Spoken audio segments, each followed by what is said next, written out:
તમારા વિડીયોઝ જે છે ને બધા ટ્રેન્ડિંગમાં ચાલતા હોય છે, તો એ વિડીયોઝ બનાવવાની શરૂઆત ક્યાંથી થઈ? માઇન્ડમાં કઈ રીતે આવ્યું કે વિડીયોઝ બનાવવા છે? એકાએક 5 કલાકમાં 1 લાખ ક્રોસ કરી ગયા વ્યુઅર્સ. શુક્રવાર આવે અને એમાં પણ 9 વાગે એટલે લોકો તમારા વિડીયોની રાહ જોતા હોય છે, પણ હમણાંથી તમારા વિડીયોઝ નથી આવતા. એનું કારણ ગામડાની ભાષામાં કહે તો એરું પકડવાનો ધંધો કર્યો કહેવાય.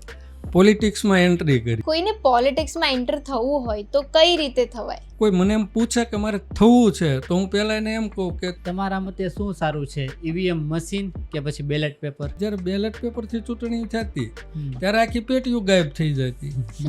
આટલા બધા વિડીયોઝ બનાવો છો, આટલો મોટો ચાહક વર્ગ છે, તો સૌથી વધારે ચાહક વર્ગ ક્યાંનો છે? ક્યાંથી વધારે પ્રોત્સાહન મળ્યું છે તમને? આપણે સૌરાષ્ટ્રના બ્રાન્ડ એમ્બેસેડર છીએ.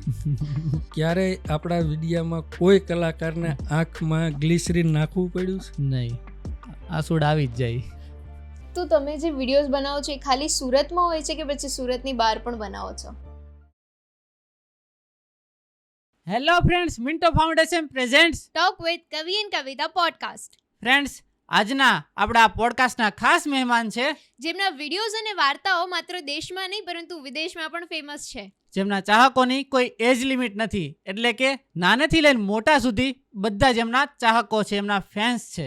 તો આજના આ પોડકાસ્ટના ખાસ મહેમાન છે one and only Kiranbhai Khokhani. Kiranbhai, આજના અમારા પોડકાસ્ટમાં તમારું દિલથી સ્વાગત છે. ખૂબ ખૂબ આભાર. યસ, તમારું મૂળ વતન કયું છે? મારું મૂળ ગામ ગોહિલવાડ, ભાવનગર સ્ટેટ, માનગઢ ગામ ને ગારિયાધાર તાલુકો. ઓકે, હાલ રહેવાનું? હાલ રહેવાનું સુરત, આપણે વરાછા રોડ, સરથાણા જકાતનાકા. ઓકે, ઘરમાં કેટલા સભ્યો છો? ઘરમાં હું, મારા વાઈફ અને 2 ટ્વિન્સ, બાબો અને બેબી. ઓકે, નાનું કુટુંબ સુખી કુટુંબ. હા. તો તમારા વિડીયોઝ જે છે ને બધા ટ્રેન્ડિંગમાં ચાલતા હોય છે, તો એ વિડીયોઝ બનાવવાની શરૂઆત ક્યાંથી થઈ? માઇન્ડમાં કઈ રીતે આવ્યું કે વિડીયોઝ બનાવવા છે? જે કલા વસ્તુ છે ને એ આપણા હૃદયમાં જ્યાં સુધી હોય, આપણી અંદર જ્યાં સુધી હોય અને જ્યાં સુધી બહાર ન નીકળે ત્યાં સુધી આપણને ચેન ન પડે. કોઈ પણ બિઝનેસમાં દોડાદોડી કરીએ, પણ જે અંદર છે એને એક વખત બહાર નીકળવાનો સ્પેસ મળે યસ. અને ભગવાનની દયા, કૃપા અને એ સ્પેસ મળી ગયો એટલે પછી એક એવા વિષય આવતા ગયા. અને શરૂઆતમાં 5-10 વિડીયા બનાવ્યા, ત્યાં સુધી એમ ખ્યાલ નહોતો કે મારે કયા ટોપિક ઉપર ચાલવાનું છે. પણ ધીમે ધીમે એક પહેલો વિડીયો આવ્યો કે ઘર ખાય શાળા. ત્યારે એકાએક 5 કલાકમાં 1 લાખ ક્રોસ કરી ગયા વ્યુઅર્સ. એટલે મને પોતાને આશ્ચર્ય લાગ્યું કે જે 10 દિવસે 15 દિવસે થતા હતા એ 5 કલાકમાં કેમ થયા. પછી અભ્યાસ કર્યો ત્યારે ખબર પડી કે એક સામાજિક સ્ટોરી હતી, સોશિયલ સ્ટોરી, કે ભાઈ હોય નાના ભાઈને આપવાના બદલે શાળાને ધરાવતા હોય અને ખરેખર જરૂરિયાત એના ભાઈને હોય. એટલે પછી મને પોતાને એક અંદાજ આવી ગયો કે મારી પાસેથી લોકો, દર્શકો આ બધા એક સોશિયલ મેસેજ એની ડિમાન્ડ રાખે છે, તો મારે એ વિષય ઉપર એક પછી એક વિડીયા બનાવવાના. એટલે આવી રીતે શરૂઆત થઈ. ઓકે, દરેક વિડીયોની પાછળ તમે સોંગ મૂકો છો, એ શું કામ મૂકો છો? આ બહુ સરસ સવાલ છે, પણ હું તમને કહું તો જે મારા સોંગ છે ને અંદર જે ગીત પાછળ છે, ક્યાંય ને ક્યાંય વિડીયાની વાર્તાને અનુરૂપ હશે, ક્યાંક એને ટચ થતા હશે. અને બીજું કે એ ગીત એવા હશે કે જે આપણી 50-60 વર્ષની ઉંમરની જે આપણી પેઢી છે, આપણા વડીલો છે, એની વખતના, એની જુવાનીના કે એના જન્મ પહેલાંના એવા ગીતો લગભગ બનતા સુધી કોઈ આપણે લોકગીતની જે ધારામાં આવતા હોય આ ટાઈપના બધા ગીતો હોય. જેથી મને પછી ખ્યાલ આવ્યો કે 10 વર્ષના બાળકથી માંડીને 80-85 વર્ષના વડીલો સુધી આવડો મોટો આપણી પાસે એક વિશાળ દર્શક વર્ગ ઊભો થયો. અને મોટી ઉંમરના જે છે એને ગીત ખરેખર એમને જ આ ગીત ગમે છે. એટલે એમને લોકોને ધ્યાનમાં રાખી અને કાંઈક વાર્તાને અનુરૂપ કે વાર્તાને જે મજબૂતાઈ આપી શકાય અને યોગ્ય ઢાળ આપી શકાય, એટલે વાર્તાને અનુરૂપ ગીત હું મૂકતો હોઉં છું. અને પોતે સિંગર છું તો મને એક તક મળે છે અંદર સાથે સાથે ગાવાની. જેવી રીતે મોટા પિક્ચર પડદે બને અને સોંગ વગરના પિક્ચરને આપણે એટલું બધું માધ્યમ ન આપતા હોય, પણ સોંગ આવે ને એટલે એ પિક્ચર પરિપૂર્ણ ગણાય. એટલે મને પોતાને એવું લાગ્યું ભલે આપણે 15 મિનિટ કે 20 મિનિટનું વિડીયો બનાવવી, જી પણ લોકોને ફિલિંગ એવી આવવી જોઈએ કે ખરેખર અમે મૂવી જોયું છે. યસ તો આ ગીત જે છે એ તમે લખો છો? મોસ્ટ ઓફ ઘણા લખેલા પણ છે અને ઘણા એને અનુરૂપ વાર્તાને અનુરૂપ મને આવડતા હોય તો પછી એ એજેટિવ મૂકતો હોઉં છું. અને એ ગીત જેના દ્વારા લખાયેલું હોય કે જેના દ્વારા ગવાયેલું મેં સાંભળ્યું હોય, સ્પેશિયલ થેન્ક્સમાં હું એમનો આભાર પણ માનું છું વિડીયોના અંતે. તમારા દરેક વિડીયોમાં કંઈક ને કંઈક નવું હોય છે, તો આઈડિયાઝ ક્યાંથી આવે છે? આ આઈડિયાઝ ખરેખર પૂરાય સમાજમાં, હું તો દરેક વિડીયો મેકર હોય એને હું બધાને કહેવા માગું છું કે જો તમારે વિષયને ધારદાર બનાવવો હોય, જી માહિતીસભર બનાવવો હોય અને ખરેખર વાસ્તવિકતાને તમારે વળાંક આપવો હોય તો ક્યારેય જ્ઞાતિ જાતિના વાડામાં રહેવું નહીં. જેવી રીતે આપણા આદ્ય કવિ ઝવેરચંદ મેઘાણીજી વાડે વાડે નેહડે નેહડે ને ગાંવ ગીર બધે ફરતા હતા જી અને એવી રીતે એ વાર્તાના મોતી બધા ભેગા કરીને એને એક માળા પરોવી હતી અને ત્યારે એ રાષ્ટ્રીય શાયર બન્યા હતા. જી તો એનામાંથી એક મને એ પણ પ્રેરણા મળી કે જો યોગ્ય વાર્તા બનાવવી છે તો પછી મારે ભૂલી જવું પડે કે મારી કઈ કાસ્ટ છે. જી હું એક કલાકાર છું અને કલાકારની કોઈ જાત હોતી નથી.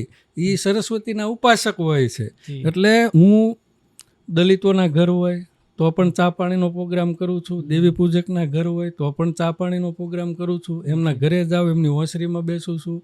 ક્ષત્રિયો હોય, આપણા પટેલ હોય, કોળીભાઈઓ હોય, કોઈ પણ જ્ઞાતિ જાતિના વાડા વગર દરેકના ઘર સુધી જવાનો અને એકબીજાની સાથે આત્મીયતા કેળવવાનો જે મારો જે સિદ્ધાંત હતો એના આધારે મને દરેક સમાજમાંથી આ વાર્તાઓ મળતી આવે છે.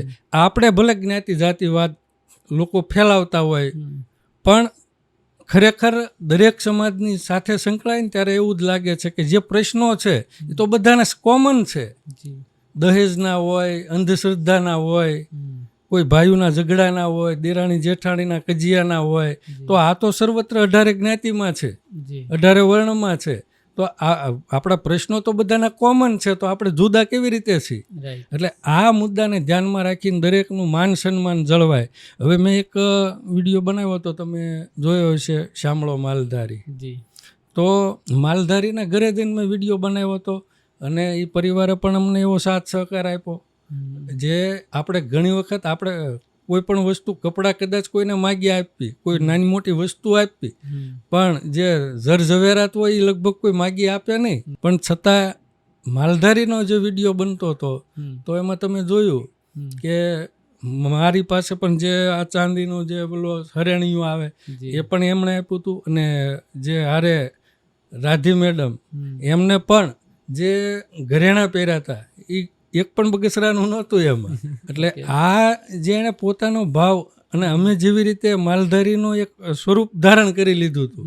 અને ખાસ કે આપણે ઘણા એવું માનતા હોય કે ભાઈ માલધારી એટલે માત્ર ઢોર ચરાવી જાણતા હોય કે આવું બધું દૂધ વેચી જાણતા હોય, પણ ખરેખર એના પરિવારમાં જે એક મને માહિતી મળી હતી અને મેં ખુદ અનુભવ્યું હતું કે 80 વર્ષના થાય કે 100 વર્ષના થાય એના વૃદ્ધો કદી વૃદ્ધાશ્રમમાં હોતા નથી. અને આ મુદ્દો મને હૃદયને સ્પર્શી ગયો. એટલે એ વિષયને ધ્યાનમાં રાખી એક ઈ શામળો માલધારી બનાવ્યો હતો કે ભાઈ માલધારી સમાજ જે છે એના પાસેથી આ ગુણ તો બધા વર્ણે લીધા જેવો છે.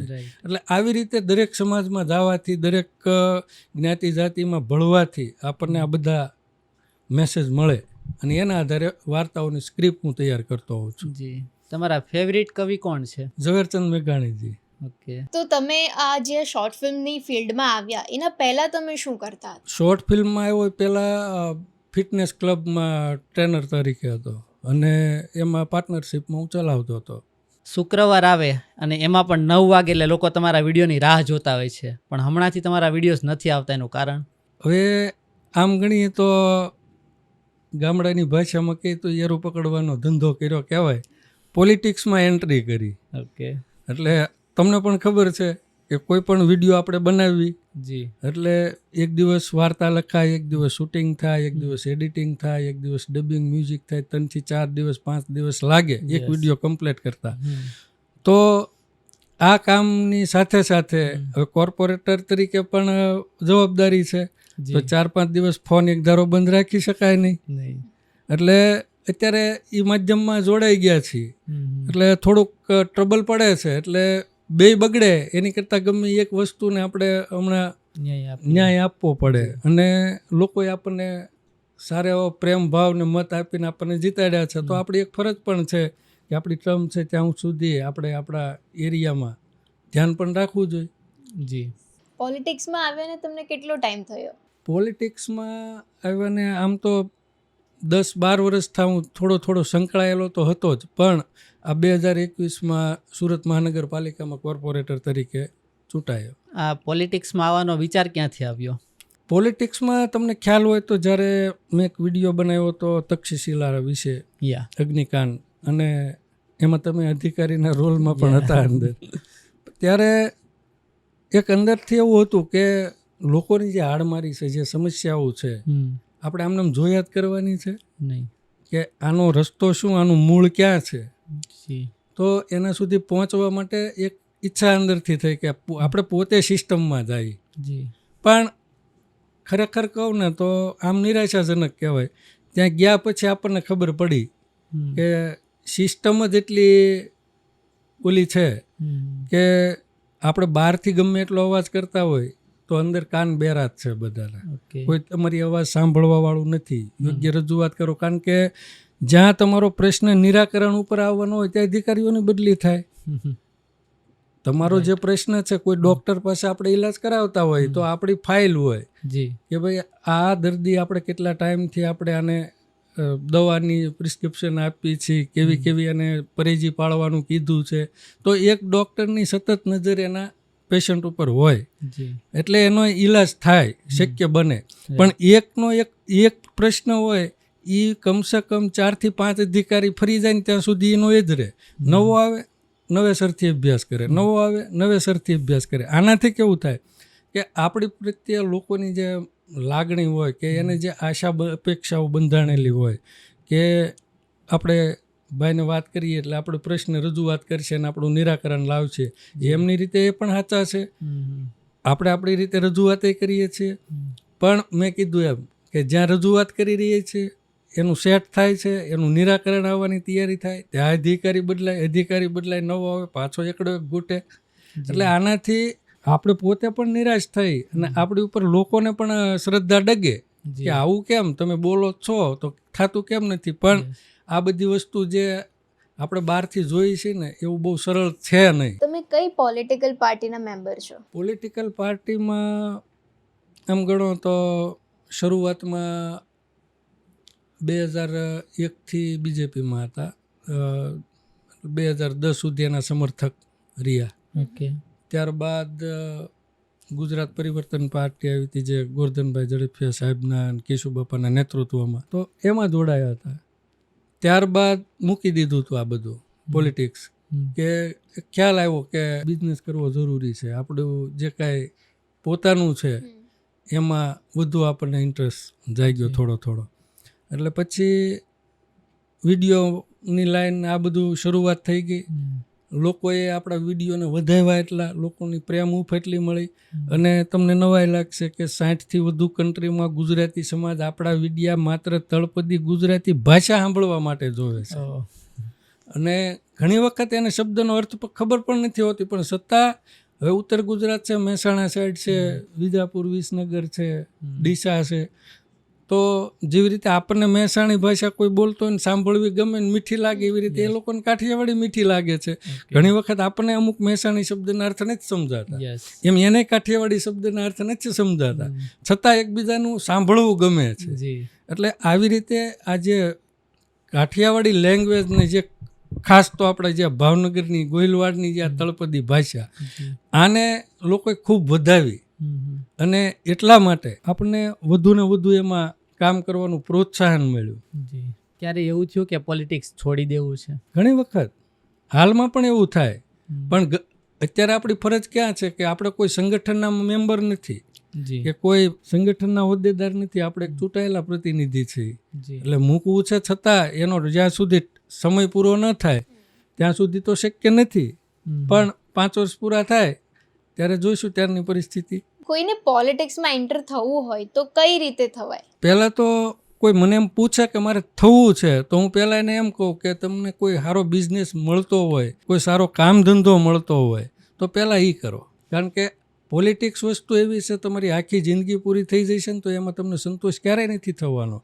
આજ એમ થશે કે ગામનો સરપંચ થાવ, કાલે એમ થાય તાલુકા પંચાયતનો સભ્ય થાવ, કાલે એમ થાય જિલ્લા પંચાયતનો સભ્ય થાવ, MLA થાવ, MP થાવ. એમાં ક્યારેય તમારી ખ્વાહિશ પૂરી નહીં થાય. અને તમારે પહેલાં તો લોકોની સાથે હાલતા બોલતા ફરતું રહેવું પડે છે.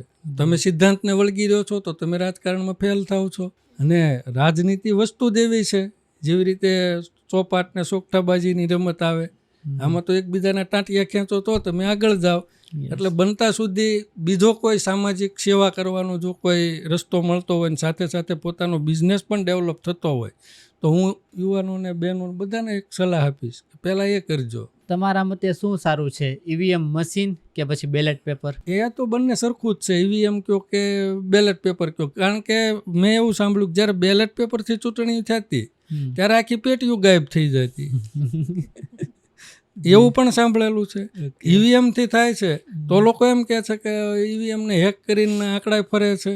એટલે જો ભરોસો ન જ કરવો હોય તો બેમાંથી એક ઉપર ન કરાય, કરવું હોય તો પછી બંને સરખું જ છે. પોલિટિક્સ અને યુટ્યુબ સિવાય બીજું કંઈ કરો છો તમે? પોલિટિક્સ અને યુટ્યુબ સિવાય ઘણી સામાજિક સંસ્થાઓ છે. જેવી રીતે કાલે અમે પાર્થભાઈ સાથે જ હતા, વિડીયો જે અમે ઉતાર્યો ધર્મનો વિસામો, મંદબુદ્ધિ આશ્રમ. આપણે હવે તો મંદબુદ્ધિ નથી કહેતા પણ મનોદિવ્યાંગ તરીકે ઓળખવામાં આવે છે. અને આશીર્વાદ માનવ મંદિર ધોરણ પારડી, એનો પહેલો ભાગ પણ અમે બનાવેલો અને એને 5 વર્ષ થયા. એમાં પણ પાર્થભાઈ સરસ એક્ટિંગ કરી હતી. અને કાલે નવો વિડીયો બનાવ્યો, એમાં પણ એમની એક્ટિંગ છે સારી. એટલે આ રીતે એક પછી એક વિડીયાનું જે માધ્યમ છે એનાથી જે સામાજિક સંસ્થાઓ છે એને આપણે આર્થિક યોગદાન ન આપી શકીએ તો કાંઈ નહીં, પણ આપણી કલાના માધ્યમથી કોઈ સંસ્થાઓના વિકાસ થતા હોય, કોઈ સામાજિક કાર્યક્રમ કરતા હોય, એમને પ્રોત્સાહન મળતું હોય, એમની ઓળખ ઊભી થતી હોય, લોકો એને સાથ સહકાર આપે, એટલે આવી પ્રવૃત્તિ બધી ચાલુ છે. તમારા છોકરાઓના શું ડ્રીમ છે, એ લોકો શું બનવા માગે છે? આ સવાલ ઘણી વખત આપણે પોતાને પૂછીએ કે હું શું બનવા માગતો હતો જી, અને આપણા બાપાને આપણને શું બનાવવા હતા. આ ટાઈપનું છે. કારણ કે ઘણી વખત આપણે પોતે પણ કંઈક બીજા વિચાર કર્યા હતા અને આપણા બાપાને આપણને કંઈક બીજું બનાવવા હતા.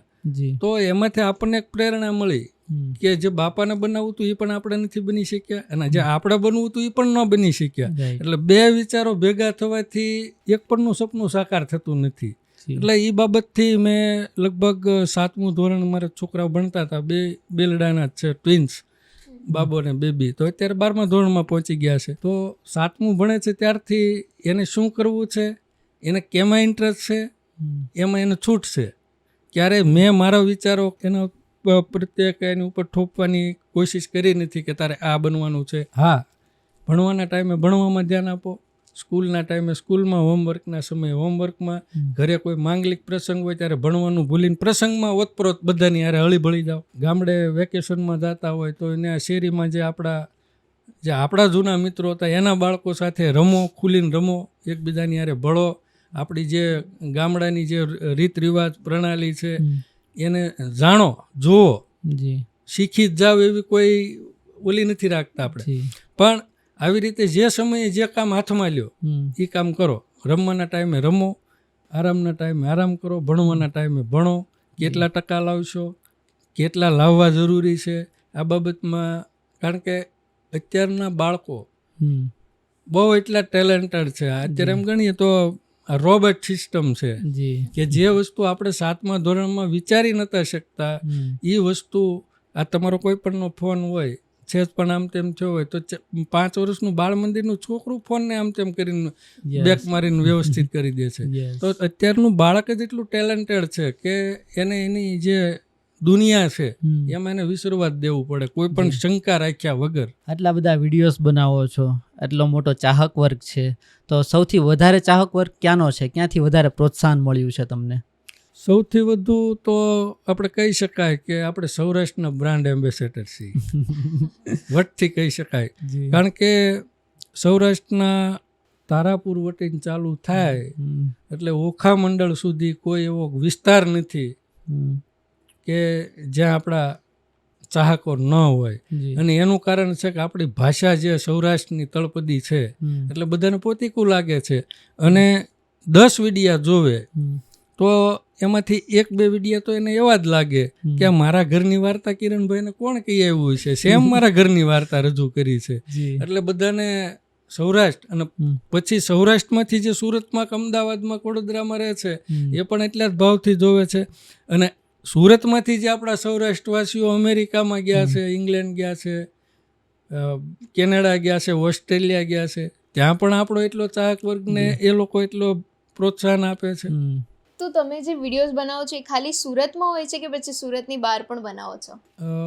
મોસ્ટ ઓફ તો સુરતમાં જ હોય છે. ગામડા ટાઈપનું હોય તો એક મારા મિત્ર છે કિશોરભાઈ માંગુકિયા, શોભાવડના છે, અને આપણે માંગરોળ બાજુ એનું જે જમીન છે અને ત્યાં વાડી એને મકાન પણ બનાવેલું છે. મોસ્ટ ઓફ વિડીયામાં ગામડાનું દ્રશ્ય કે જ્યાં એને ફળિયું છે વિશાળ, ફળિયામાં ડંકી છે, ઢોર બાંધવાનું છપરું છે, ઓસરી, કોર, ખાટલા, બધો દેશી માહોલ છે.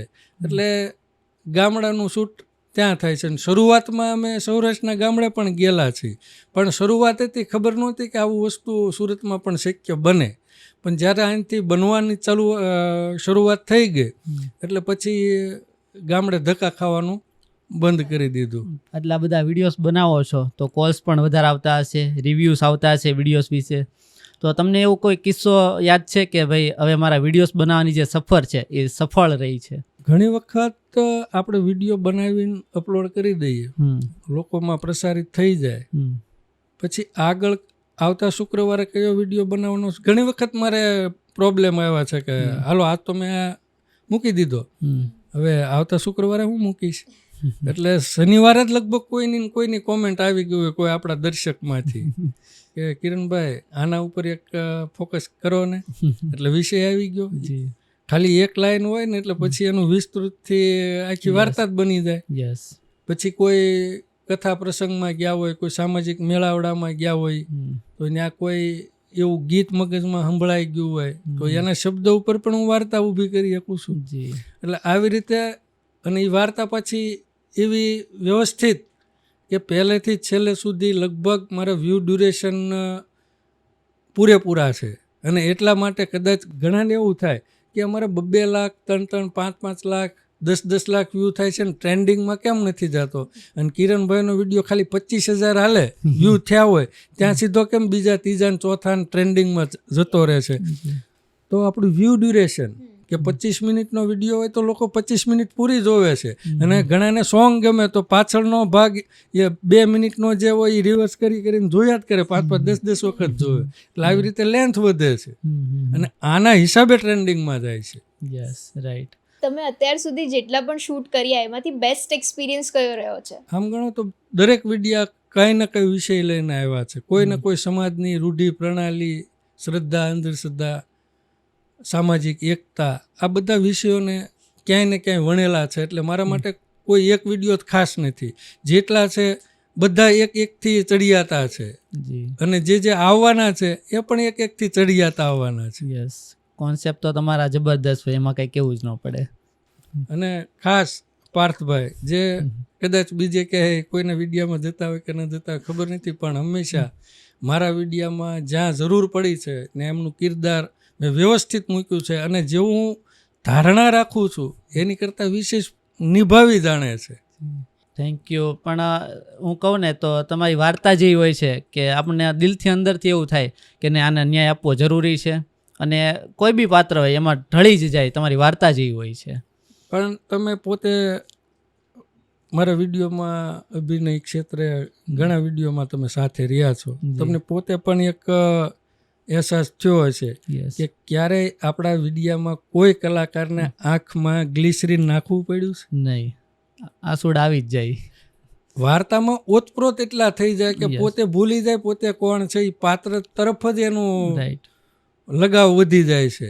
અને જ્યારે આ વસ્તુ થાય છે, ગ્લિસરીન નાખ્યા વગર જ્યારે આંસુડા આવતા હોય, એટલે એમાં જે કલાકાર છે એ પોતે જ એટલા એમાં રંગાઈ જાય. Yes. એટલે વાર્તામાં નિખાર માત્ર મારા એકથી ન આવતો હોય.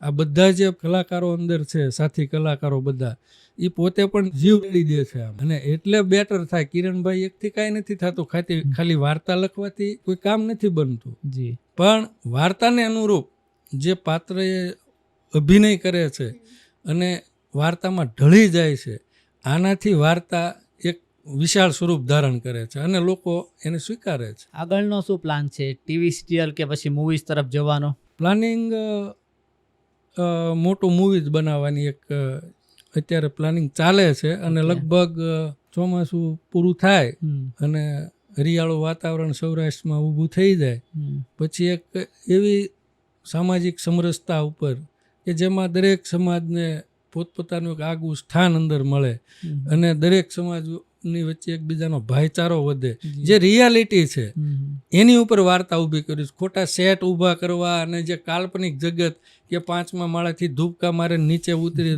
પડ્યા ભેગો દોડવા મળે, આ શક્ય નથી. જી. પ્લેનમાંથી પડે ને ધૂપકા મારે ને પાછા તરવા મળે પાણીમાં, આ શક્ય નથી. જે અશક્ય છે એ વસ્તુને આપણે ફિલ્માંકન કરીને પબ્લિકને બેવકૂફ બનાવી નથી, પણ જે નરી વાસ્તવિકતા છે કે જેનાથી સમાજ કંઈક પ્રેરણા લઈ શકે, બાળકો કંઈક પ્રેરણા લઈ શકે, કોઈ ભાઈઓ વચ્ચે સમાધાન થઈ શકે, કોઈ જ્ઞાતિ વચ્ચેનો વાડો પૂરો થઈ જાય, બધા એકરસ થઈને જીવવાની એક ભાવના પ્રગટ કરે. આ ટાઈપના વિષયને ઉપર મારો એક મોટું મૂવી બનાવવાનો પ્લાન છે. તમે યુટ્યુબ લાઈનમાં આવ્યા, પોલિટિક્સમાં આવ્યા, તો તમારું જે સ્ટ્રગલ હતું તે કેવું રહ્યું હતું? સ્ટ્રગલ વગરની આ દુનિયામાં કોઈ વ્યક્તિ નથી. એટલે કોઈ ભૂતકાળને આપણે વાગોળવો અને હરીફરીને આપણે નાનપ અનુભવવા જતું રહેવું એની કરતાં જે છે એમાં સુખી છે. જે નહોતું એ આપણને મળ્યું છે એનાથી આપણે સંતોષ છે.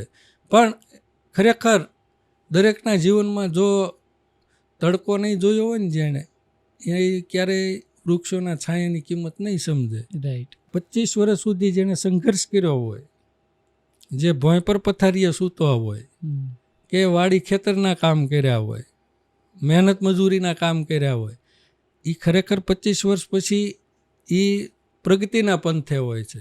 પણ 25 વર્ષ સુધી જેણે શ્રમ નથી કર્યો, કે જેને જે માગે એ મળી જતું હોય, એને આર્થિક કોઈ ઉપાર્જનની ત્રાણ ન હોય, ઘરમાં કોઈ વસ્તુ ઘટતી ન હોય, અને અચાનક 25 વર્ષ પછી એને સંઘર્ષનો સમય ચાલુ થાય, ત્યારે એને પોતાને એવું ફીલ થાય કે હવે બંગલાની જગ્યાએ રો હાઉસમાં રહેવું પડે છે, રો હાઉસની જગ્યાએ ભાડામાં જવું પડે. એને કોઈ વાતનો સંતોષ નહીં થાય. પણ જેણે નાનપણથી સંઘર્ષ કર્યો હોય, પોતાની યુવાવસ્થા સંઘર્ષમાં કાઢી હોય, એની શેષ જિંદગી બહુ સારી જાય. આવું મેં ઘણાના ઉદાહરણમાંથી જોયું પણ છે અને ઘણું ખરું મેં પોતે અનુભવ્યું પણ છે. જી. કોઈ સોશિયલ વર્ક કરો છો? સોશિયલ વર્કમાં મેં અગાઉ તમને હમણાં કીધું એવી રીતે કે કોઈ ભાઈ સામાજિક સંસ્થા હોય તો એના અનુરૂપ એના વાર્તા બનાવવી, એના વિષયને લોકો સુધી પહોંચે અને લોકો એને કોઈ રીતે તન મન ધનથી જેવી રીતે એને યોગદાન કરવા માગતા હોય એવી રીતે એમાં જોડાઈ શકે. ગૌશાળા હોય, કોઈ આશ્રમો હોય, વૃદ્ધાશ્રમો હોય, આ બધી પ્રવૃત્તિઓ જે થતી હોય એમાં આપણે મદદરૂપ થવાની આવી રીતે કોશિશ કરીએ છીએ. અત્યાર સુધીની તમારી જે જર્ની રહી છે એમાં તમારા ફેમિલીનો સપોર્ટ કેવો છે? કોઈ પણ વસ્તુ આપણું બીજ વાવ્યું હોય એમાંથી અંકુરણ થાય ને ઝાડ ત્યારે જ થાય કે એનો કોઈ માળી હોય, એને કોઈ સિંચન કરનારો હોય.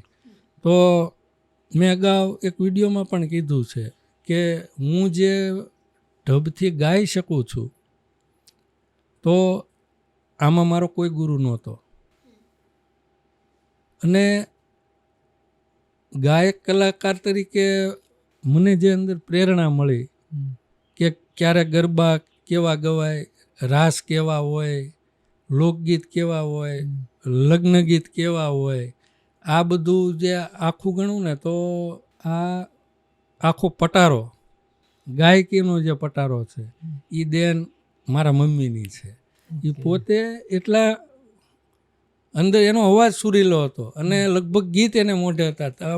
આપણે એમ સાંભળીએ તો એવું લાગે કે લોકોની પાસે એક કલા હોય તો એની ગામમાં કે પરિવારમાં કેટલી કીર્તિ હોય. તો જ્યારે મારા મમ્મી એના પિયરમાં હતા અમારું મોસાળ એટલે ઢાંગલા ગામ, લીલિયા તાલુકો, ઓકે. અમરેલી જિલ્લામાં. તો મારા મમ્મીને ગામમાં કોઈની જાન જતી હોય ને તો વરના બાપા કે વરની બા સ્પેશિયલ નોતરવા આવતા. શું કામ? લગ્ન ગીત ગાવા માટે. ઓકે. ગાડામાં જાન જાત્યું પહેલાં બધાની, તો એને એટલા માટે બોલાવતા કે બેન સારા ગાય છે. પછી મોટા માસી હોય તોય ઘરે પડ્યા રહ્યા હોય, પણ મારા મમ્મીને સ્થાન મળતું હતું. ઓકે. અને એની જે ગાયકી હતી તો છેલ્લા 7-8 વર્ષ થઈ ગયા, અત્યારે તો એ દેવલોક સિધાવી ગયા. પણ એમને જે મેં નજરે જે જોયું છે કે 15-17 વર્ષ ખાટલામાં કાઢી નાખ્યા અને અંગ ધીમે ધીમે ખોટા પડી ગયા. એટલે પણ છેલ્લા શ્વાસ સુધી એનું ગળું હંમેશા સારું હતું. તો આપણે ખાટલા પાસે બેઠા હોય, એની નજીક બેઠા હોય તો પીડા તો એના શરીરમાં હતી જ, પણ એ પોતે પણ એક ગીતનો આનંદ લેતા હતા. અને એ સાંભળીને આપણને એક અંદરથી કોઈ દુઃખી માણસને જોઈને એટલા સુખથી ને એટલા આનંદથી વર્તતા હોય તો આપણને આપણા બધા જ દુઃખ વિસરાઈ જાય. આપણે તો પોતે એવું વિચારી શકીએ કે નાની મોટી બાબતમાં આપણે એટલા દુઃખી થાય છે, આ તો આખું શરીર ફેલ થઈ ગયું તોય ગાય છે. તો આ એક મજબૂત થવાની અને ગાયકીની આ બે જે કંઈ મારી પાસે આવડત છે એ મારી બાની દેન છે. ઓકે. જેમ તમે હમણાં તમારા મમ્મીના સપોર્ટ વિશે વાત કરી, એવી જ રીતે તમારા વાઈફ અને તમારા છોકરાઓનો કેવો સપોર્ટ રહ્યો? અત્યારે વર્તમાનમાં જે આ વિડીયોની બાબતમાં, કારણ કે વિડીયોની શરૂઆત મેં મારા બાના અવસાન પછી શરૂઆત કરેલી છે. એટલે બાની પાસેથી આવડત હતી એ તો મારામાં હતી જ, પણ હવે એને બહાર કોણ કાઢશે? એને બહાર કાઢવા માટે કોઈ પાત્રની જરૂર પડશે. જી.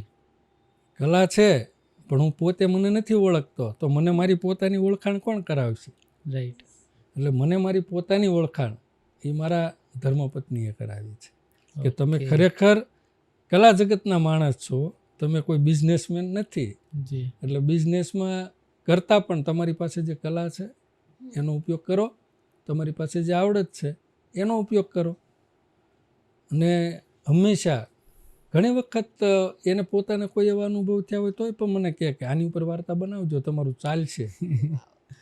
તો ઘણી વખત એનો સાથ સહકાર તો જરૂરી છે, કારણ કે શૂટિંગમાં જવું હોય તો મોડે સુધી વાર્તા લખવાની હોય તો અડધી રાતે ચાની પણ જરૂર પડે. તો આ બધો સાથ સહકાર હોય. પછી બાળકો પોતે પણ કોઈ એવા સબ્જેક્ટ વિશે આપણને વાત કરી દે, એમાંથી પણ આપણને વિષય મળી જતો હોય. એટલે ફેમિલીના સપોર્ટ વગર, એના બેકગ્રાઉન્ડ વગર અને એના સાથ સહકાર વગર મારા માટે નહીં, આ દુનિયામાં કોઈ માટે શક્ય નથી. એટલે હું તો દરેકને કહું છું કે તમે જે પણ ફિલ્ડમાં છો, જે પણ કામ કરો છો, કામ હંમેશા એવું કરજો કે તમારું ફેમિલી બેકગ્રાઉન્ડ પાછળથી મજબૂતાઈથી તમારી સાથે ઊભું રહી શકે અને એને પોતાને પણ ગૌરવ થાય અને આપણને પોતાને પણ સારું કર્યાનું ગૌરવ થાય. આજના નવા કલાકારો વિશે શું કહેશો? એક સમયે તમે ને હું પણ એક નવા કલાકાર હતા, આપણને લોકોએ સ્વીકાર્યા. જી. પણ કઈ બાબતથી સ્વીકાર્યા એ હું તો દરેક નવી પેઢીને પણ કહેવા માગું છું કે તમને અંદરથી અભરખો હોય અને એક અમુક અવસ્થા એવી હોય કે 18, 20, 22 વર્ષની જે ઉંમર છે એમાં ઘણાને છનકી વિચારો મગજમાં આવતા હોય. કોઈને અભિનેતા બની જવાના આવતા હોય, કોઈને સરહદ ઉપર જઈને મિલિટરીમાં સૈનિક બની જવાના પણ વિચાર આવતા હોય. આ કરું, તે કરું, ઓલું કરું, આ કરું, તે કરું, આ જ વિચારો સતત એક એ અવસ્થા છે. અને આ અવસ્થામાં જો સભાન ન રહી શકે તો એ પોતાની કારકિર્દીમાંથી અવળે રસ્તે ચડી જાય છે. ઘણી વાર એને થવું હોય છે બીજું ને થઈ જવું પડે છે બીજું. એટલે નવા કલાકારોને પણ હું કહું છું કે આ પ્રતિસ્પર્ધાની આખું જગત છે. એમાં તમારે તમારી ઓળખ તમારી આવડતથી, તમારી કલાથી જ કરવાની છે. આમાં કોઈ ઓળખાણ, કદાચ ઓળખાણથી તમે મારી કોઈની ઓળખાણ લાવો તો હું તમને એકવાર ચાન્સ આપીશ, પણ બીજી વખત તો હું તમને તમારી કલાને કદર કરીને પછી જ આપીશ. એટલે જો તમારે કલાકાર જ થવું છે તો એમાં એટલા જ નિપુણ થાવ કે તમારે આંખમાં ગ્લિસરીનની જરૂર ન પડવી જોઈએ, પાત્રમાં અનુરૂપ થઈ જતા આવડવું જોઈએ.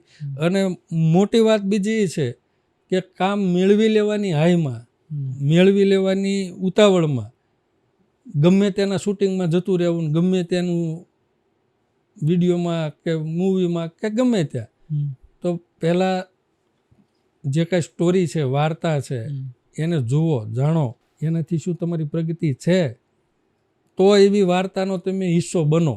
જી. જેથી તમે થોડું કરો પણ સારું કરો. રાઈટ. અને જો સારું કરશો તો લોકો તમને પછી કોઈ પણ પછી તમે પોતાનું બનાવશો તો પણ લોકો સ્વીકારશે.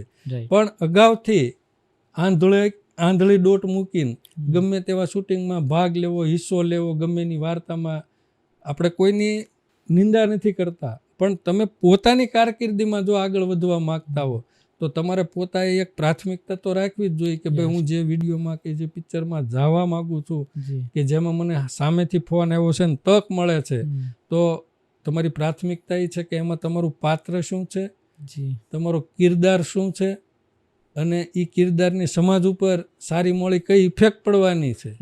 ઘણી વખત કેવું હોય કે પહેલી જ વખત હું તમને બોલાવું છું, પહેલી જ વખત તમે આવો છો અને કોઈ વલ્ગર સીનમાં તમને મારે એન્ટ્રી કરાવી હોય તો તમારે પોતે વિચારવું પડે કે ભાઈ આ વલ્ગારિટી તરીકે એક લેબલ. આજની તારીખમાં આપણે હિન્દી પિક્ચરની વાત કરીએ તો ગુલશન ગ્રોવર છે કે અમરીશ પુરી સાહેબ છે, તો આ લોકો જાહેર જીવનમાં, પ્રાણ સાહેબ, આ લોકો જાહેર જીવનમાં એકદમ સૌમ્ય અને સંવેદનશીલ હૃદયના હતા, પણ નાના બાળકો જેને હજી ખબર નથી કે આ એક્ટિંગ છે, એ લોકોને તો કોઈ એમ કે અમરીશ પુરી આવશે તોય છોકરો બીવે.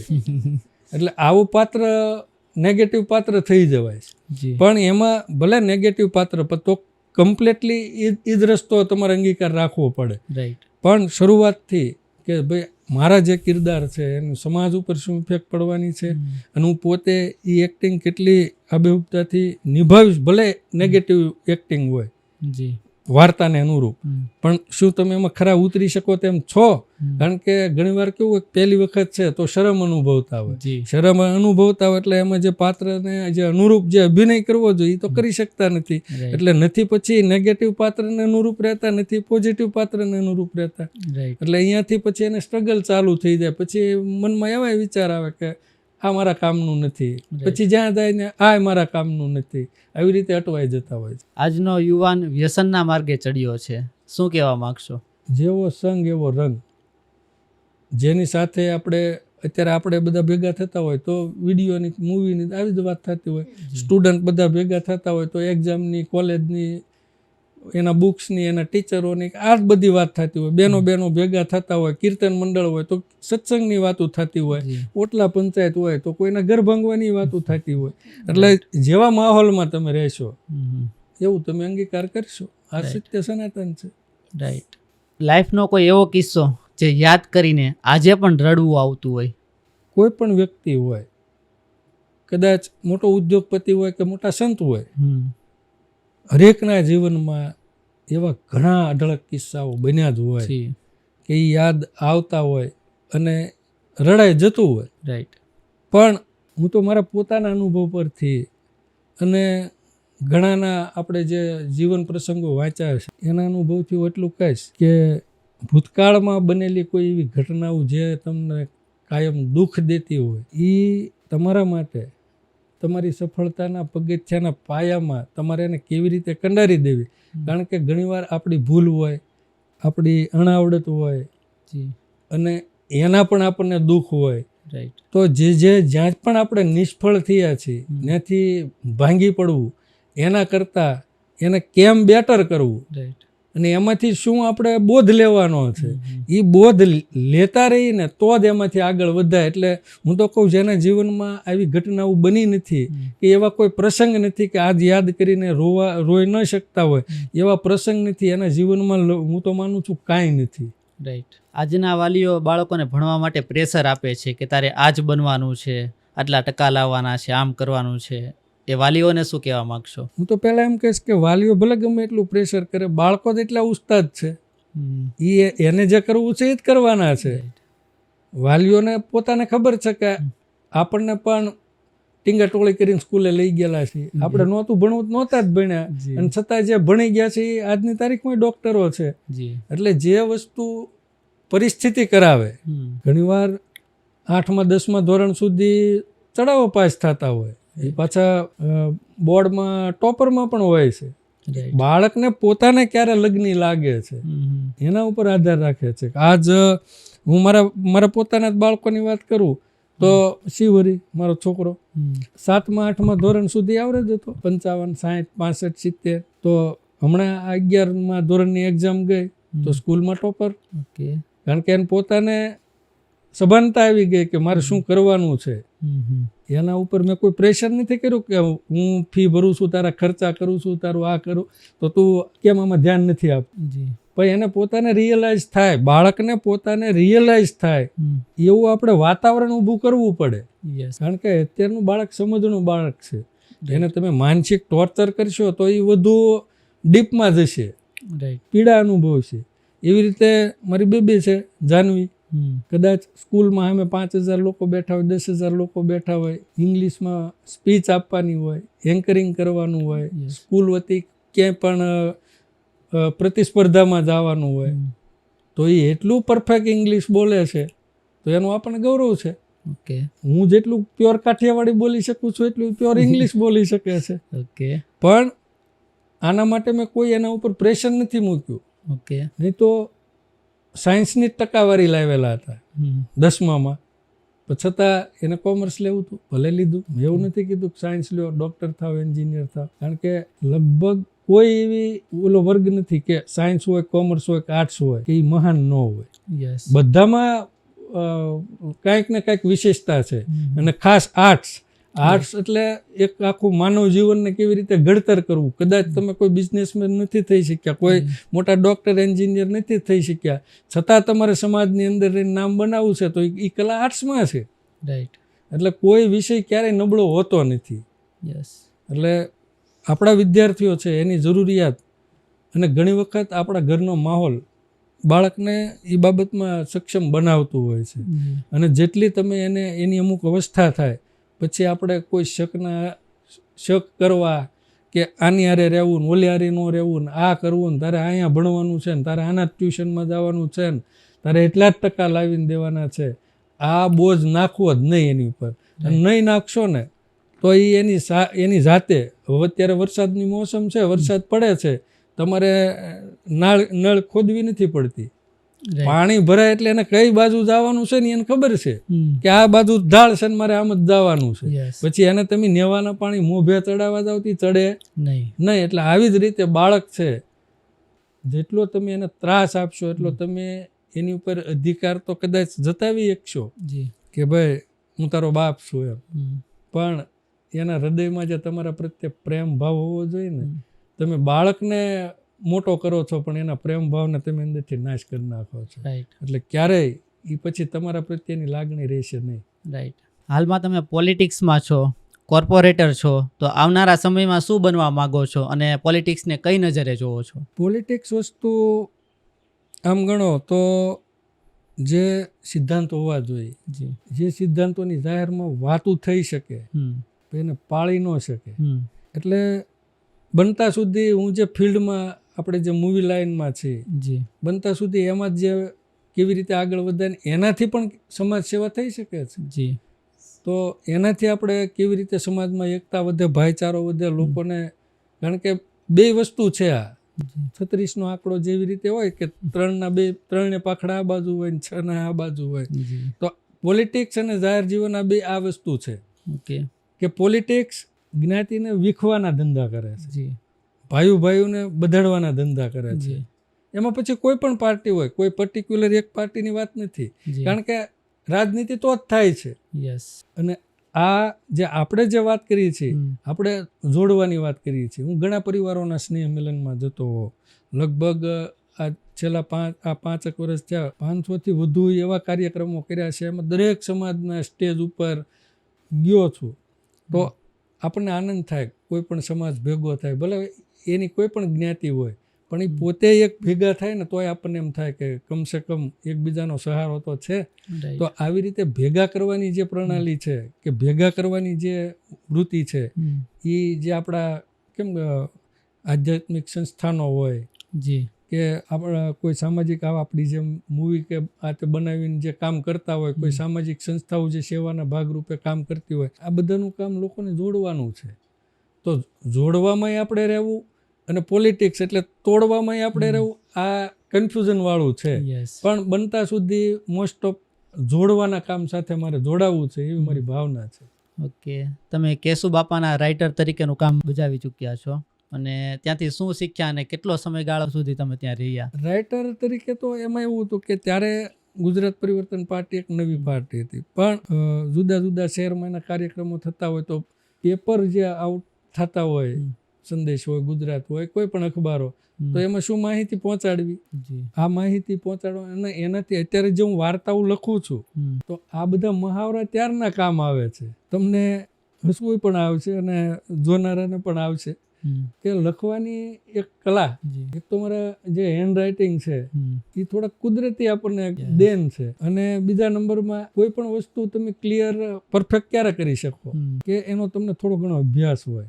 તો લખવાનો એક મને અભ્યાસ હતો. આપણા પેલા ગામડે રહેતા એટલે ઘણા એવા મિત્રો હતા કે જે આપણેથી 2 વર્ષ 5 વર્ષ 10 વર્ષ મોટા હોય, એના સગપણ થઈ ગયા હોય, અને ત્યારે ટપાલ પેટીના રિવાજ હતા. એટલે તઈ કે મોબાઈલ કે વોટ્સઅપ કે આ કોઈ સિસ્ટમ તો હતી નહીં, એટલે 15 દિવસે મહિને સામાસામી કવર લખવાના એક રિવાજ હતા. કોઈ પણ ત્યારે ઘણા એવા મારા મિત્રો હતા કે એના જે કવર હોય પરબીડિયા એ મારી પાસે લખાવતા. એટલે આવી રીતે લખવાની શરૂઆત ત્યારથી ગામડેથી જ થયેલી કે ભલે આપણે એને મદદ કરતા હતા, પણ આપણો અંદર પાછો શાબ્દિક વિકાસ થતો હેન્ડ રાઇટિંગમાં અને શબ્દને ઉપાર્જનમાં. તો એવી રીતે ધીમે ધીમે આ રાઇટર તરીકે આગળ આવ્યા. ગોરધનભાઈ સાહેબના પણ રાઇટર તરીકે થોડું ઘણું લખતો, શક્તિભાઈ ગોહિલના ઓલામાં પણ ટીમમાં પણ કામ કરેલું. એટલે કહેવાનો મતલબ કે જે લખવાની આપણી જે વૃત્તિ હતી, કદાચ એની પાર્ટીઓના વિકાસ થયા કે ન થાય નથી ખબર, પણ આપણો લખવાની જે પ્રણાલી હતી એનો વિકાસ હું ચોક્કસ માનું છું. ને આ મારા જે કન્ટિન્યુ જે રિહર્સલ આવતા હતા એના આધારે મારી પાસે આ શબ્દો અને કંઈક વાંચન આ બધું ભેગું થયું છે ત્યારે. બાકી કોઈ અત્યારે કોઈ એમ કે મારે રાઇટર બની જવું છે, 5 ચોપડીઓ હારી લાવીને વાંચીને હું લખવા મળું, આવી રીતે થવાતું નથી.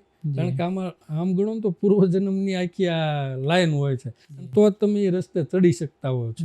ભાવનગરથી છો તમે, તો ભાવનગર વિશે 2 શબ્દો. ભાવનગર એટલે લગભગ મારે એની ઓળખ આપવાની ન હોય, કારણ કે જ્યારે અખંડ ભારત જ્યારે નિર્માણ થતું હતું તો પાયાનો પથ્થર મહારાજા કૃષ્ણકુમારસિંહ બાપુએ જે ભાવનગરને અર્પણ કરીને જે ભાવનગરનું નામ દેશમાં ને દુનિયામાં, અને આજ પણ ભાવનગર એટલે જે ભાવ અને ભાવનગરની તમને ખ્યાલ હોય તો ભાવનગરમાં જે ભાષા બોલાય છે એ ગુજરાતી સાહિત્ય મંડળે એને સ્વીકારેલી ભાષા. તમે કોઈ પણ ગુજરાતી બુક વાંચો, કોઈ પણ અખબાર વાંચો, કોઈ પણ પેપર વાંચો, બધા જિલ્લાની ભાષા પોતપોતાની રીતે શ્રેષ્ઠ છે પ્રાંત પ્રમાણે, પણ આખા ગુજરાતમાં જે ગુજરાતી ભાષાને સ્વીકારવામાં આવી છે સાહિત્યિક રૂપે એ ભાવનગરની ભાષા.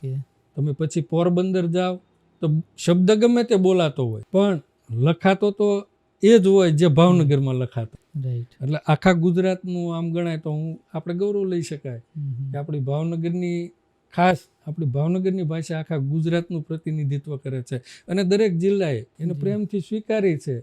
અને એકબીજા બધાના પોતપોતાની બોલવાની શૈલી અલગ છે, પણ લખવામાં જે ભાષા લખાય છે, શબ્દ રૂપે જે ભાષા લખાય છે એ ભાવનગરની છે. આજે સુરતમાં તમારા કેટલા વર્ષ થયા અને સુરતમાં પાયો પહેલો કયો ચાલુ થયો તમારો? સુરતમાં આમ ગણો તો જે બિઝનેસ લેવલથી જે શરૂઆત થઈ તો 2001 પછીથી.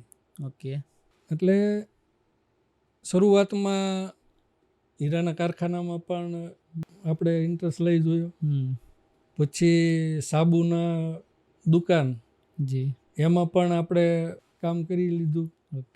એટલે અલગ અલગ પછી માર્કેટિંગના ફંડા બહુ વચ્ચે આવ્યા હતા કે 2 જોડો ને 4 જોડો ને 10 જોડો એમાં પણ આપણે કામ કરી લીધું. પણ છેલ્લે એટલો અંદાજ આવ્યો કે જ્યાં સુધી તમારી અંદર છે એને તમે બહાર નહીં કાઢો ત્યાં સુધી તમને કોઈ તમારી આંગળી ઝાલવાનું નથી. કારણ કે તમે પરોપજીવી રહેશો તો ક્યારેય તમારો વિકાસ, ભલે તમારી જે કાંઈ આવડત છે, કોઈ પણ એક હુનર તમારી પાસે હોય એ પણ તમને તારી શકે છે. એટલે એમાં કોઈ રંગ રૂપ કે તમારી ઉંમર કોઈ જોતું નથી. નથી, પણ તમારી અંદર એવી કઈ કલા છે કે કઈ આવડત છે. હમ. કોઈનામાં સારું ગણિત હોય, જી. કોઈનામાં સારો એક મેનેજમેન્ટ ક્ષમતા હોય, ભલે એની પાસે આર્થિક ઉપાર્જન ન હોય, હમ. પણ એ કલાને તમારી પાસે છે, એ કોઈ ઓળખનારો કોઈ પરખદાર માણસ હોય અને એ તમને ઓળખે અને પછી જો તમને એ ચાન્સ આપે હમ. એટલે તરત તમારો બેડો પાર થાય. પણ જ્યાં સુધી પોતાની અંદર જે ઉગે હમ. એને કોઈ ન પૂગે. જી. આજની જે યુવા પેઢી છે એ લોકોને શું સંદેશો આપવા માંગશો તમે? આમ ગણો તો યુવા પેઢી એટલે પોતે જ એક સમજદાર વ્યક્તિ હોય છે. જી. એને સમજાવવા નથી પડતા હમ. કે આપણી એવી કોઈ લાયકાત એટલી બધી ન હોય કે આપણે એને સલાહ આપી શકીએ. જી. કારણ કે માણસને ક્યાં વળવું, કેવી રીતે વળવું, કેટલું આગળ વધવું, કેટલું પાછળ જવું, એની પોતાની પ્રકૃતિ ઉપર આધાર રાખે છે. કોઈને સલાહ આપવાથી તો એ આગળ આવવાના નથી. પણ છતાં જો કોઈ ગ્રહણ કરવા માગતું હોય તો હું એને એટલું જરૂર કહું કે ધાર્મિક સંસ્થાનો જે છે એ એક આપણી આસ્થાનું કેન્દ્ર છે. આપણા કુળદેવતાઓ હોય, આપણા ગુરુજીઓ હોય, આ બધા જે કાંઈ સનાતન ધર્મ હોય કે કોઈ પણ સંપ્રદાય હોય, કોઈ પણની સાથે આપણે જોડાયેલા હોય, એ એક પ્રણાલી છે, પરંપરા છે, આપણા ગઢિયા વખતની છે.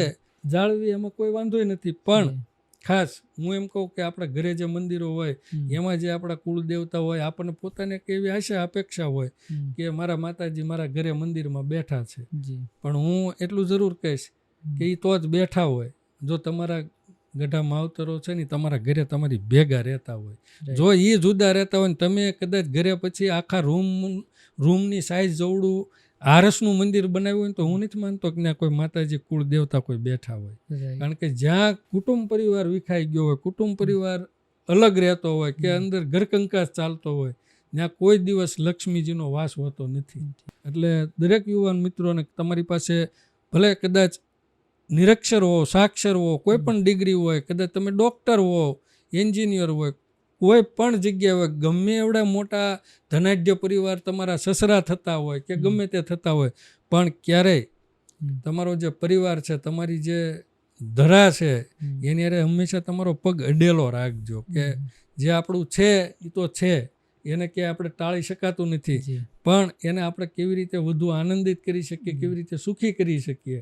એટલે પહેલું ધ્યાન અને પહેલી ફરજ પોતાનો પરિવાર, પોતાના માવતર, અને પછી જે કાંઈ સમાજ, રાષ્ટ્ર, જે કાંઈ તમે આગળ ગામ ત્યારે જ સફાઈ કરી શકો જ્યારે તમે તમારું આંગણું અને તમારી ઓસરી પહેલાં સાફ કરી હોય.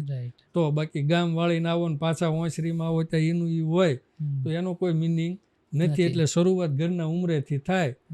માવતર આપણી ભેગા હોય, જેને નથી એને કોઈ ઉપાધિ નથી, પણ તો મોટા ભાઈ હોય, પરિવાર હોય, કુટુંબ હોય, એ પણ માવતરની જગ્યાએ જ હોય. પણ પરિવાર વચ્ચે એકબીજાનો સંપ રહે, એકબીજાની ભાવના, એકબીજાની ફિલિંગ સમજાય. દેરાણી જેઠાણી હોય કે કોઈ પણ હોય, એકબીજાને દેરાણી જેઠાણી ન સમજતા હગી બેનું સમજે, સાસુ હોય હયાત તો સાસુ ન સમજતા એની સગી માં સમજે.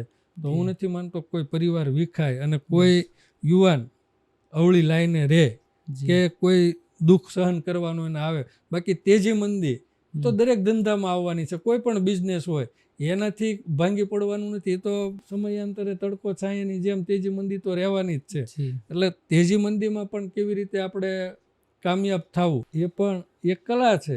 તો એ જે કોઈ યુવાનો જે કોઈ બિઝનેસમાં જ્યાં ક્યાંય સંકળાયા હોય એને એ અનુભવ એને શીખવાડવાના જ હોય. એમાં આપણે ન કહેવાનું હોય કે ભાઈ મંદી આવેથી તે મારે ખરીદી લેવું ને તેજી આવેથી વેચવા કાઢવું. એને ખબર જ હોય કે મારે ક્યારે લેવું ક્યારે વેચવું, કારણ કે એનો વિષય છે. હા, આપણને એમ પૂછે કે મારે આ પિક્ચર બનાવવું છે તો આપણે કહીએ કે આમાં આવો વળાંક આપો તો તમને થોડુંક બેટર થાય છે. ખૂબ સરસ કિરણભાઈ. અમારે એક સોંગ પણ સાંભળવું છે તમારા માટે.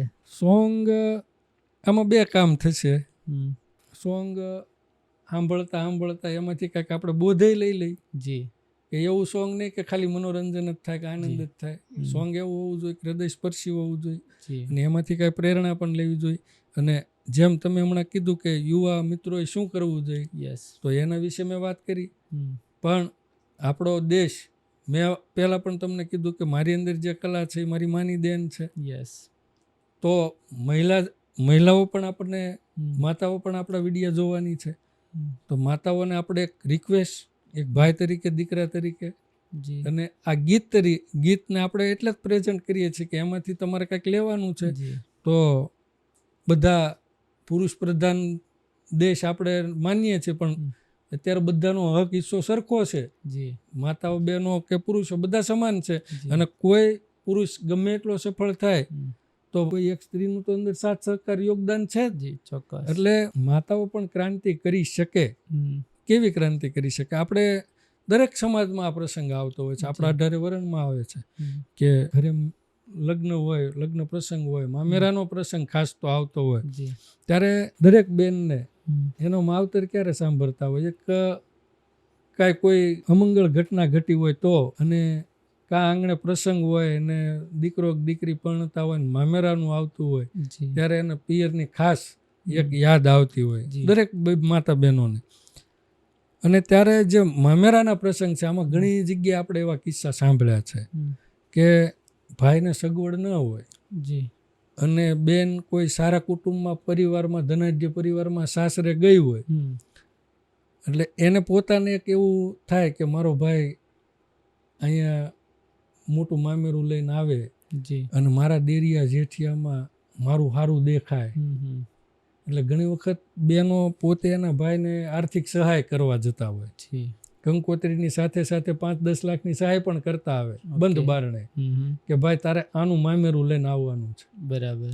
એટલે જેથી મારા દેરિયા જેઠિયામાં મારું સારું દેખાય. હમ. મારા જેઠાણી માટે 2 સાડી લેજો ને, મારી દેરાણી માટે 2 સાડી લેજો ને, હમ. મારા સાસુ માટે આટલું લેજો ને. હમ. આ બધું પોતાના જ પૈસાથી આ બધું લેવરાય ને પછી અહીંયા દેખાડવું. તો બરાબર. આવી વસ્તુ ઘણી વખત હું કહું છું બહેનોને કે ભાઈની જે પરિસ્થિતિ હોય હમ. એને સ્વીકારો. જી કારણ કે કોઈ પણ વ્યક્તિ હોય, હમ. કોઈ પણ પુરુષ હોય, એની જે વેદના છે, એની જે પીડા છે, હમ. એનું જે સુખ છે કે એનું જે દુઃખ છે, જી આને સમજતું હોય કોઈ, હમ. તો કોઈ પણ પુરુષ હોય એના દુઃખને સમજનારી 2 સ્ત્રી છે. એક એની સગી માં હોય જી અને એક એની સગી બેન હોય. હમ. કારણ કે એક માના કોઠામાં આળોટીને એ મોટા 2 જન્મા હોય છે અને સાથે મોટા થયા હોય છે, લડાઈ ઝઘડા રમત હસતા મસ્ત કરતા મોટા થયા હોય છે. હમ. એટલે એકબીજાની પ્રકૃતિથી વાકેફ હોય છે જી કે ભાઈ કેટલું છુપાવે છે ને કેટલું બોલી જાય છે, બેન જાણતી હોય અને એની માય જાણતી હોય. એટલે આ 2 વ્યક્તિ, કારણ કે પત્ની તો પછીનું પાત્ર છે કે જ્યારે તમે પુખ્ત થાવ છો પછી આવે છે. એટલે તમારું બાળ અવસ્થા ને તમારી પ્રકૃતિથી એટલા વાકેફ નથી. જી એટલે આ જે માતા બહેનો છે હમ. એ જ્યાં મામેરાની પ્રસંગની વાત છે, તો હું તો કહું કે ભાઈ કોઈ પણ આપણા ભાઈની જે પરિસ્થિતિ હોય, હમ. સગવડ હોય તો ભલે ગાડું ભરીને લાવે, જી એમાંય વાંધો નથી. પણ આપણને ખબર છે કે ભાડાના મકાનમાં રહે છે હમ. કે આર્થિક સંકટમાં આવી ગયેલો છે, હમ. તો પ્રેમથી કહો કે ભાઈ 11 રૂપિયા મારા મામેરામાં લાવીને મૂકજે, બરાબર. હું રાજી થઈશ. રાઈટ. મારા દેરિયા જેઠિયા વાતું કરશે, 2 દિવસ કરશે, 5 દિવસ કરશે, ભલે કે એનો ભાઈ કંગાળ છે, હમ. 2 દિવસ કરશે. પણ જો તું લેણું કરીને લઈને આવીશ હમ. તો પછી નહીં એની પ્રજા ભણી શકે, નહીં એનો પરિવાર સુખી રહી શકે. Yes. અને એ 2 માણસમાં પણ આર્થિક સંકટના હિસાબે એના ભાઈના ઘરમાં પણ ઘર્ષણ થાય. જી એટલે બનતા સુધી આ રીતે બેનો પોતે ક્રાંતિ કરી શકે કે જેવો છે એવો મારો ભાઈ છે, જી એની પાસે જે છે એ મારે કબૂલ છે. આ તો એક પરંપરા છે આપણી, એટલે નિભાવવાની છે. જી. બાકી હું તો કહું ઘણા એવા પ્રસંગો છે કે જેને અત્યારે આપણે બાદબાકી કરવી પડે એવું છે મોંઘવારીના Yes, સમયમાં. yes. પણ જે આપણી પરંપરાઓ છે અને જે બધું ગૂંથાયેલું છે હમ. એને આપણે વીખવાની પણ કોઈ કોશિશ કરતા નથી ને એમાં આપણે એવું વીખવા માગતા પણ નથી. કારણ કે દરેક પ્રસંગ એકબીજાને ભેગા કરવા માટે હોય છે. Yes. એ બાને લોકો ભેગા થાય, સાથે જમે, એકબીજાની વાતું થાય, એકબીજાના બાળકો એકબીજાને ઓળખે, આ બધું થતું હોય. ત્યારે જે મામેરાનો પ્રસંગ છે ત્યારે ખાસ જે વિડીયો જોવે છે માતા બહેનોને જ મારે સમર્પણ કરવો છે. અને હું દરેક માતા બહેનોને એક નમ્ર વિનંતી પણ કરું છું કે તમારા ઘરમાં હજી જો મામેરાના પ્રસંગ બાકી હોય તો તમારા જે ભાઈ હોય એની જે કાંઈ સ્થિતિ પરિસ્થિતિ છે એને જાણજો અને પછી જે કાંઈ તમારી ઈચ્છા હોય પ્રગટ કરજો અને જેટલો સાથ સહકાર અપાય એટલો આપજો. તો ખાસ બહેનો માટે હે વીરાય અવસર આવ્યો રે મોંઘા મૂલનો હે વીરાયવસરીએ આવી ઉભા રે જો હું કાંઈ નથી માંગતી હે વીરાયવસરયાવો રે મોંઘા મૂલનો. આવી રીતે ગીતમાં જ એવા શબ્દો કીધા છે કે મારા અવસરીય વીરા આવીને ઊભો રહેજે, હું કાંઈ નથી માગતી. છતાં જો અંદરથી આપણે એવી આશા અપેક્ષાઓ રાખતા હોય તો એ આપણે ગીતનું પણ અપમાન કર્યું ગણાય છે. રાઈટ. એટલે દરેક માતા બહેનો આ ક્રાંતિમાં પોતાની રીતે ક્રાંતિ કરે, બીજા કોઈનું જોયા વગર પોતાનો પરિવાર, પોતાના પિયર પક્ષે એકબીજાને ઘર્ષણ ન થાય, એનો પરિવાર સુખી રહે, એની પાસે સગવડ હોય તો ભલે લાવે, પણ પોતે આગ્રહ ન રાખે અને એક ક્રાંતિમાં પહેલ કરે, એવી એક નમ્ર અપીલ છે. Thank you so much Kiranbhai કે આજના પોડકાસ્ટમાં તમે પધાર્યા અને અમારા પોડકાસ્ટના 4 ચાંદ લગાવી દીધા. ઘણું બધું જાણવા મળ્યું, ઘણું બધું શીખવા મળ્યું. થેન્ક યુ સો મચ કે તમે પધાર્યા. ખાસ તમારો પણ બધાનો ખૂબ ખૂબ આભાર. અને મિન્ટો ફિલ્મ્સ એમના જે કોઈ દર્શકો છે એમને પણ એક મારી નમ્ર વિનંતી કે પાર્થભાઈ એક એવું વ્યક્તિત્વ, પોતે સંઘર્ષ કરીને જે અત્યારે આ સ્ટેજ ઉપર પહોંચ્યા છે, ત્યારે આપણે સૌએ પણ એને સાથ સહકાર આપીએ અને એની ચેનલને વધાવીએ, લોકોની સુધી એને શેર કરીએ અને લાઈક કરીએ. Thank you. તો મિત્રો, જો તમને આ પોડકાસ્ટ ગમ્યો હોય તો કમેન્ટ સેક્શનમાં જણાવી દેજો કે નેક્સ્ટ પોડકાસ્ટ અમે કોની સાથે કરીએ. ત્યાં સુધી આ ચેનલને સબસ્ક્રાઇબ કરી દેજો અને આ વિડીયોને લાઈક અને શેર કરી દેજો. તો ફરી મળીએ નવા પોડકાસ્ટ સાથે. Bye bye.